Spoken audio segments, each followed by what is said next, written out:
Think back to February 2020. For most of us, life was normal. Kids were in school, the stock market was steady, and if someone mentioned a virus spreading overseas, it felt like something from a distant corner of the internet. Then, in 3 weeks, the world changed completely. Offices closed, streets emptied, and reality rearranged itself. Today, we are in the "this seems overblown" phase of something much bigger than a pandemic. For those working deep inside the AI industry, the ground is already shaking. The gap between what the public sees and what is actually occurring in the labs has become far too wide. We aren't looking at predictions anymore. We are looking at what has already happened to tech insiders, and it is a warning of what is coming for everyone else. For years, AI improved steadily, but in 2025, something shifted. Techniques for building these models unlocked a pace of progress that is no longer incremental, it is explosive. On February 5, 2026, the release of models like GPT-5.3 Codex and Claude Opus 4.6 signaled a new era. In the tech world, the water has reached our chests. High-level engineers are finding they are no longer needed for technical execution. You can now describe a complex app in plain English, walk away for 4 hours, and return to find the work finished. Not a rough draft, but a final product that the AI has opened, tested, refined, and iterated upon until it reached its own standard of perfect. For the first time, AI is demonstrating something we were told it would never have: judgment and taste. This transition happened to software engineers first for a very strategic reason. Building AI requires a lot of code. By making AI great at coding, researchers created a system that could help build the next, smarter version of itself. OpenAI has officially confirmed that their latest models were instrumental in their own creation, debugging their own training and managing their own deployment.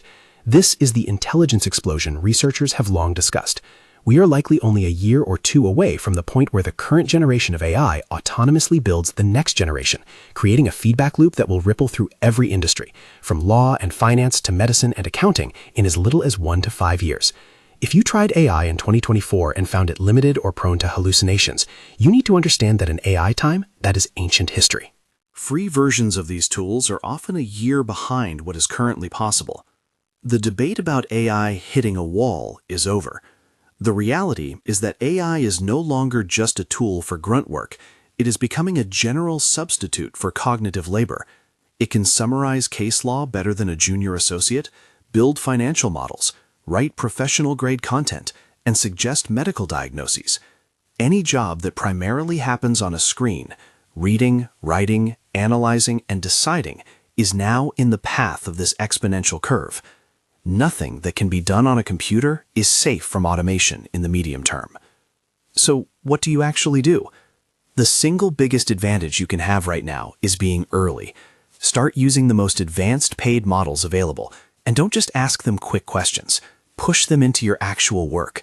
Give them your messiest spreadsheets, your longest contracts, and your hardest problems. Iterate and experiment. There is a brief window where most people are still ignoring this, and the person who can do 3 days of analysis in 1 hour will be the most valuable person in the room. Get your financial house in order, build resilience, and rethink the advice you give to the next generation. The goal is no longer to optimize for a specific career path, but to build the muscle of adaptability. The big picture is both staggering and frightening. Imagine that by 2027, a new virtual country appears with 50 million citizens, each of them smarter and faster than any Nobel Prize winner in history. They never sleep, they control robots, and they think 100 times faster than we do. This is the world we are building. The upside is a century of medical breakthroughs compressed into a decade, curing cancer or Alzheimer's within our lifetime.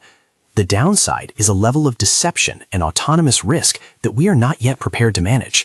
The future isn't a distant conversation anymore. It is happening in the labs right now, and it's about to knock on your door.